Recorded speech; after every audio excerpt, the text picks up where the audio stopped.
আমি ও শিক্ষা ধুয়ে কি পানি খাবো? আমি এই গ্রামের গাইয়া মেয়েটাকে কখনোই বিয়ে করতে পারবো না। যান, চলে যান। আইসে গেল। আপনি কি চলে যাবেন নাকি দাঁড়াও এনে ঘাট ধাক্কা দিয়ে বের করবো?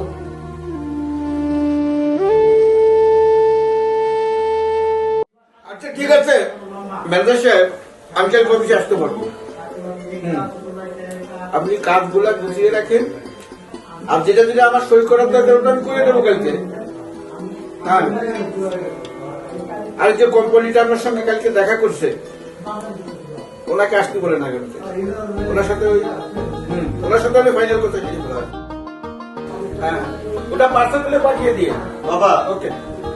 আচ্ছা রাখি, পরে কথা বলবো। কিরে বাবা আমাকে 20,000 টাকা দাও। কেন? কালকেই তো তোর 30,000 টাকা দিলাম, আজকে আবার 20,000 টাকা। এত টাকা দিয়ে কি করিস? বাবা, আমি বিশিষ্ট ব্যবসায়ী আজাদ সাহেবের ছেলে। আমি তো বন্ধু বান্ধবের কাছে গেলে আমার 20-30,000 টাকা খরচ হয়ে যায়। কিরে প্রতিদিন 10-20,000 টাকা খরচ করিস, কোনদিন ভেবে দেখেছিস 100টা টাকা উপার্জন করতে গেলে কতটা পরিশ্রম করতে হয়? দাও তো বাবা, তাড়াতাড়ি 20,000 টাকা দাও আমাকে। আমার সময় কম, তাড়াতাড়ি যেতে হবে। টাকা দিতে হবে না? তার আগে তোর সাথে একটা জরুরি কথা আছে, আমি তোকে একজনের সাথে পরিচয় করাই দেব। মা কবিতা, কবিতা এদিকে আসো, তোমার এদিকে আসো। জি বাবা। বসো, ওখানে বসো। এই যে এটা আমার বন্ধুর মেয়ে, ওর নাম কবিতা।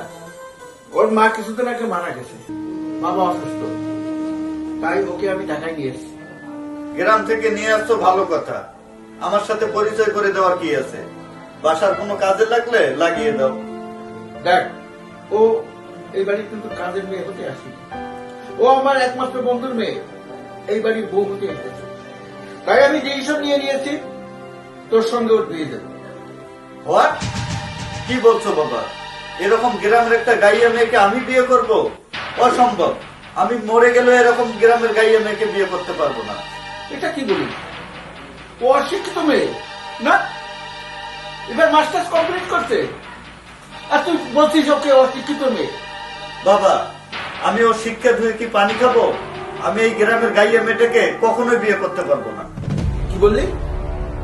এই মেয়েকে বিয়ে করতে পারবি না?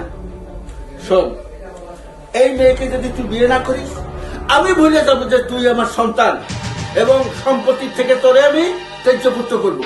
কথাটা মনে রাখিস। আর তুই ভুলে যাস না, আমি একদিন কৃষক ছিলাম, ওর বাবার কারণে আমি আজাদ চৌধুরী হয়েছি। ওর বাবাকে দেওয়া কথা রাখতে যদি তোদের সন্তান হিসেবে অস্বীকার করতে হয়, সেইটাই করব আমি।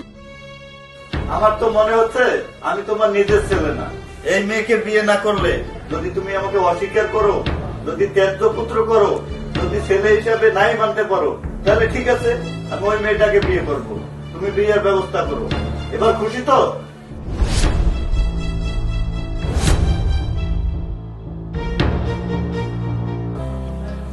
হাসেম, এই হাসেম, এক বোতল পানি নিয়ে আয়।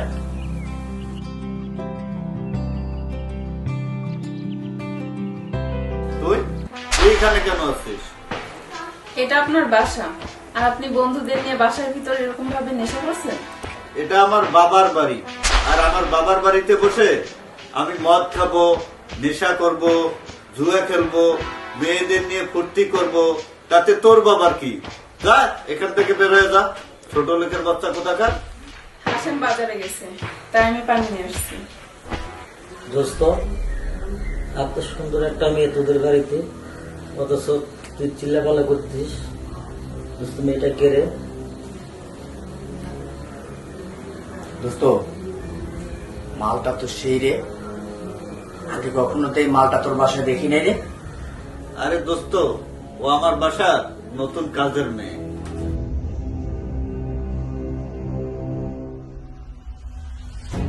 এত সুন্দর কাজের মেয়ে, এই সুন্দরী, তোকে অনেক অনেক টাকা দেবো, তুই আয় আমাদের সাথে একটু এনজয় কর।